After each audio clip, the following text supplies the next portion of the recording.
Again, we continue to stay on top of a major breaking news story. Police are now looking for this man, 34-year-old Roderick Dantzler. He is a suspect in the deaths of 7 people, including at least 1 child, found at 2 different homes in Grand Rapids. 3 people were found dead at a home on Plainfield north of Knapp. 4 others were found at a home in the 1200 block of Brynell Court. 24-hour News 8's Danny Carlson kicks off our team coverage at the Plainfield location. And we've also been able to confirm through police sources tonight that there was a shooting as well on Brynell Avenue where people were hurt, but they do appear to have non-life-threatening injuries at this point. Getting back to this scene here that we've been working for this entire afternoon, we know now that police are looking for a tan 2003 Lincoln Town Car, license plate BWK 2308. Again, that suspect is considered to be armed with a handgun. Now, coming back to the scene, you can take a look at it. Friends and family members have been coming here throughout the afternoon, obviously very upset with the events that have happened today. We were able to speak with a family friend. She told us that a young woman, her sister, and her 10-year-old daughter were all killed in this home today. We have also confirmed through several different neighbors the homeowner, who is the victim's mother and grandmother, was the person who found the 3 people inside of the home. It's a shock. It's just a shock. You know, it's just somebody that you're so close to, and then it happens. You just don't ever think that could happen to somebody you know. And here we are. Again, we plan to stay out here for the rest of the evening and bring you updates just as we have been, like we've been getting them. And also don't forget to check out woodtv.com as well. In Grand Rapids tonight, Danny Carlson, 24-hour News 8. All right, thank you, Danny. We continue our breaking news team coverage now from Plainfield. We move to Brynell, where 24-hour News 8's Leon Hendricks is on top of another scene that has had a heavy police presence this afternoon. Leon, what are you hearing and what are you seeing? And we're getting a lot of new information within the past few minutes that that suspect may be in 2 other vehicles other than the ones that we described. Police are telling us now that they are also on the lookout for a silver Chrysler minivan and a green Jeep. But the vehicle they believe that that suspect is in, certainly was in at some point, the vehicle that he owns is that Lincoln tan 4-door Lincoln Continental. We're joined now by Ken Cook. He lives in this community. And Ken, you noticed this vehicle in the area this morning? I did. Yeah, I go to coffee in the morning with my friends, and I never looked down Brynell Court, never. I just happened to look down there, and I seen that car down there, and you always wonder why, because the car doesn't, I know everybody knows everybody around here, and it just didn't seem to fit here. And but I've seen it around here numerous amounts of time, not just particularly this morning. What stuck out about the vehicle? What made you notice it? The chrome wheels on the thing. That's what stuck out, not necessarily the car, but just the wheels. And color tan, and I would think it's about I didn't know it was a Continental, but it looked like a town car to me, but I didn't know that for a fact either. I've seen you over there comforting your wife during all this. You've lived in this community for 16 years. This is kind of a personal thing for you. It's very personal. Scares. You know, you have grandkids and so on and so forth, and my grandkids come over here quite frequently, and this just scares the heck out of me. Ken Cook, you live in this community. Thank you for keeping us up to date. Hopefully that information, again, we're looking for a tan 4-door Lincoln. That's the primary vehicle in this case, believed to have chrome aftermarket wheels, possibly spinners, those ones that continue to spin when the vehicle stops. Police are asking you to call 911 if you see that vehicle. Now, this scene has changed a lot since we first got here. The SWAT team, the tactical units were here, presumably clearing the house where they ultimately found the bodies of the 4 victims on this scene. This is Roderick. We're south of 4 Mile and to the west of Plainfield. You can see behind me there, they've got the street roped off. That is Brynell Court. 1200 block. That's where the investigation is happening. Certainly they've switched now from the tactical emergency mode where they were clearly trying to stay safe and worried about the danger that might be in that house. They've switched now to a crime scene investigation. They've got the area taped off. At one point, neighbors were asked to stay in their homes. Now they're being allowed to go back to their homes by foot, still not letting cars through that area. A state police helicopter is on the way to the area. They are in the skies looking for this tan vehicle and, again, possibly those 2 others, that green Jeep and that silver Chrysler minivan. Anyone with any information is asked to call 911. Reporting live in Grand Rapids, Leon Hendricks, 24-Hour News 8. All right, Leon, again, our continuing team coverage of this major developing story. We've got several active crime scenes, and as Danny reported now, gunshots reported all the way down Granville Avenue.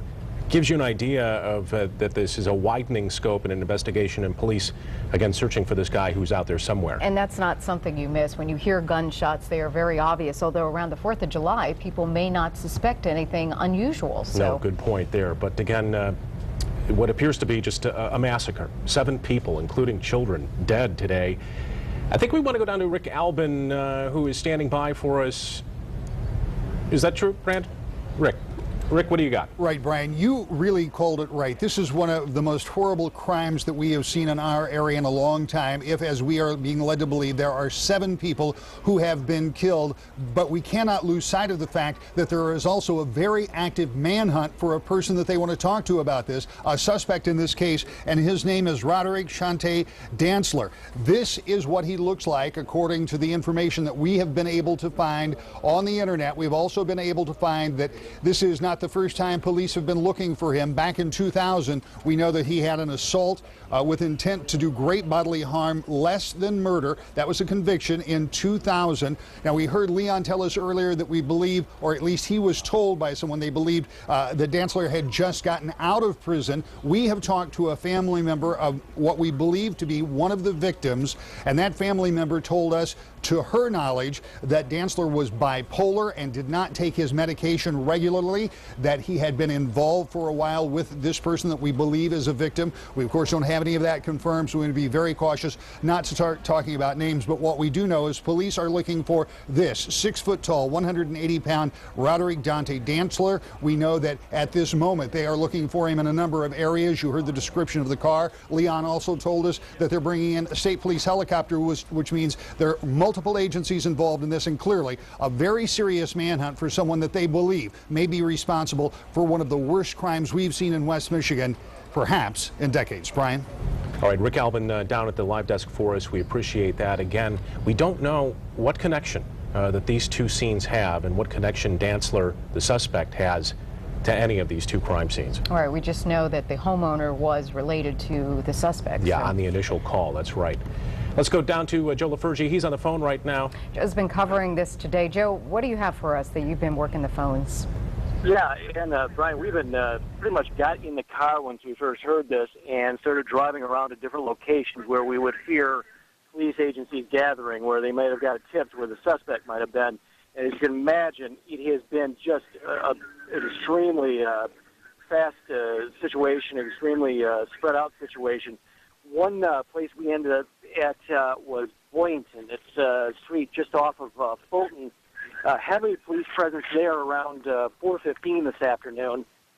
We arrived on the scene. There were probably a good dozen GRPD cars there on the scene, as well as an armored vehicle. They would not give us any indication exactly what they were looking for there. But one police official did tell me they had a tip, possible setting of the suspect. They were able to look at that house, get into that house, and found that he was not there. They cleared the scene just as quick, and as you can imagine, as soon as they clear the scene there, they are headed to other locations throughout town, a very large contingent of GRPD cars. I talked to one neighbor who was kind of waiting outside. His wife and children were in a house near where they were looking for this, for whatever they were looking for. His wife had told him that the police came to the door and said, look, keep the kids inside, you stay inside, we're checking out the neighborhood. Just lay low for a while. They didn't evacuate anybody, just told everybody to stay inside. And once that was cleared, that husband actually went down and talked to the wife and went back into the neighborhood. And just as it was kind of surreal because as there was so many police, there was so much of a police presence there, and then within just a couple of minutes, nothing.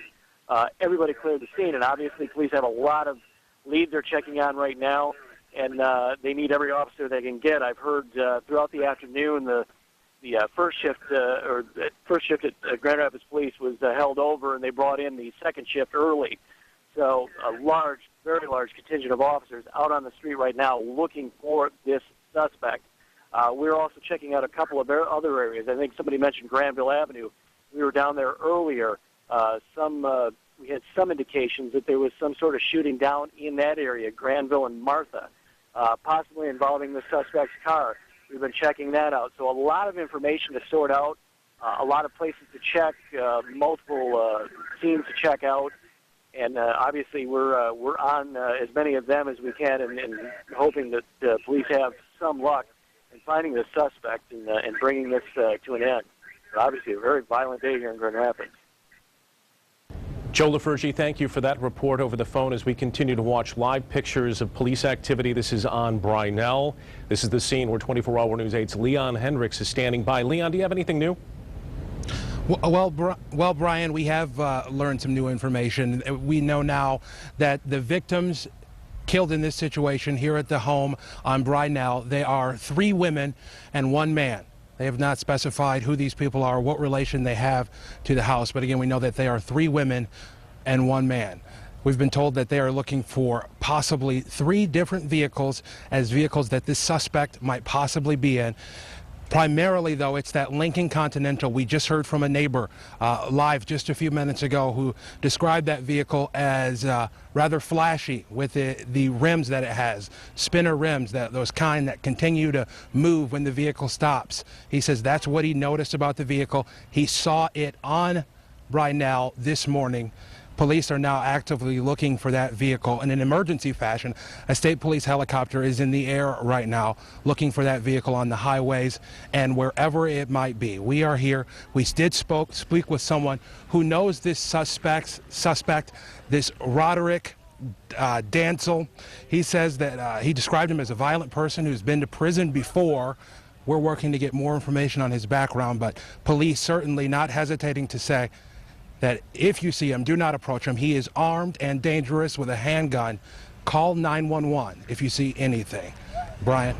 All right, thank you, Leon, for keeping us posted on that. Now we're going to turn it back to Danny Carlson, who is been following the scene on the 2000 block of Plainfield where the bodies of 3 people were found in a home there, and she has some new information. Danny, what can you tell us? And we've just been showing the picture of that suspect just to people who have been standing around here at this scene. And a couple of them told us that they think that they saw that man at a Burger King just about a block from here. They said that they noticed him because he was acting strange going through the drive-thru. So they think that they actually saw him just very close to this crime scene. It's almost an hour and a half, 2 hours after it actually happened. Now, of course, they did tell police this new information. We've also found out some information about that suspect. We're told that his hair may in fact be in dreadlocks. Also, when we spoke with the chief earlier today, he says that they at this point believe that the 3 scenes here on Brynell and also that shooting on Granville Avenue do appear to be connected at this point, and they're investigating it as such. But we haven't, police obviously still in the beginning stages of this investigation.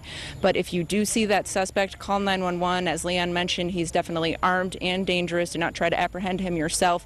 Stay tuned. We'll bring you the latest information as we get it on air and online. Live in Grand Rapids tonight, Danny Carlson, 24-Hour News 8. All right, Danny, thank you for that. Of course, our continuing team coverage will resume after the break. Again, 7 people dead in Grand Rapids.